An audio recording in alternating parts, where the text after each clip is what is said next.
Hi everybody, my name's Jane Gillings. I'm a visual artist living and working on the Central Coast of New South Wales. Um, as well as being a practicing artist, I'm also an art educator, and I've worked with adults and children for over 30 years, specifically teaching practical techniques for successfully working with found and discarded objects and materials. And that's the basis of my art practice. So I've been asked to create some videos for this symposium of some ideas that you might be able to try with your children using a variety of readily made found materials.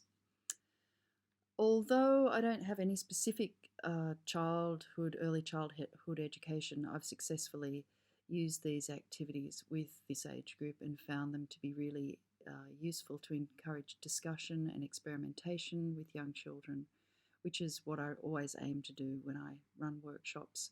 I like my workshops to be fun and engaging, and I figure if I'm not having fun, then the kids aren't having fun. So I always want to make sure that whatever I do is enjoyable for me and for them. And I think you'll find that the activities that I've presented are going to be a lot of fun for you as well.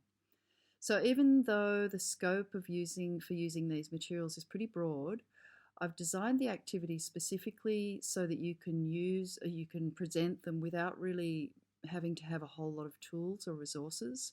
That's the whole point of this, is to use discarded materials, is to not have to go out and buy a whole lot of stuff. That's one of the primary reasons that I actually use discarded materials, because it's cheap and it's free. I've also tried to incorporate some techniques that use connection techniques that are based on things that preschoolers are learning to do, such as weaving and threading, and also using friction fit, which is something that I particularly like to do with kids because it's sort of an engineering thing, so it sort of taps into the whole STEM education thing, whatever it is. So I use friction fit, where it's where the object that you're working with, or the objects you're working with, fit tightly into one another, and friction holds them together. So I mean, Lego is a prime example of friction fit, and kids love Lego, and sometimes when you actually talk to them about Lego and what makes it stick together, you can actually discuss this idea of friction holding things together. I've also created a lesson plan with each activity, which outlines what you'll need for each activity, as well as other information about it. So things like safety and the sort of preparation you might need to do, what you need to consider, the sort of conversations you can have as well with the kids after you've made it, or while you're making the things. So look, it's a pretty extensive subject, and it's got an unlimited art making potential, which is again why I like it. And if I'd had an opportunity to present this live, I could have provided a more detailed practical workshop. But I hope the videos will spark some interest in using things that you might not have thought to use in the past. That's pretty much it. But if you'd like to see some of my artwork, you can have a look at my website, which is jane.gillings.com. You can also have a look at my Instagram account.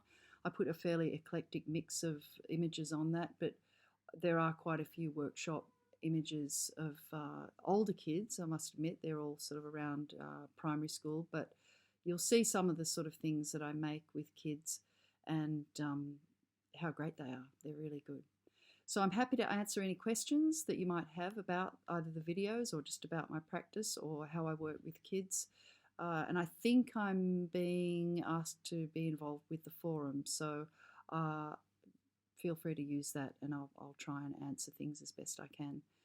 I'd love to see some of you try out these activities and see what you come up with. I think there's going to be an opportunity to post images as well.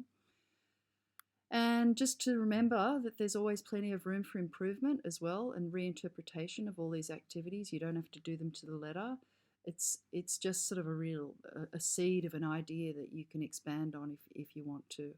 So if you have any suggestions on improvements or things that you might have done differently, then please let me know. So thanks for watching, and I hope you enjoy the videos.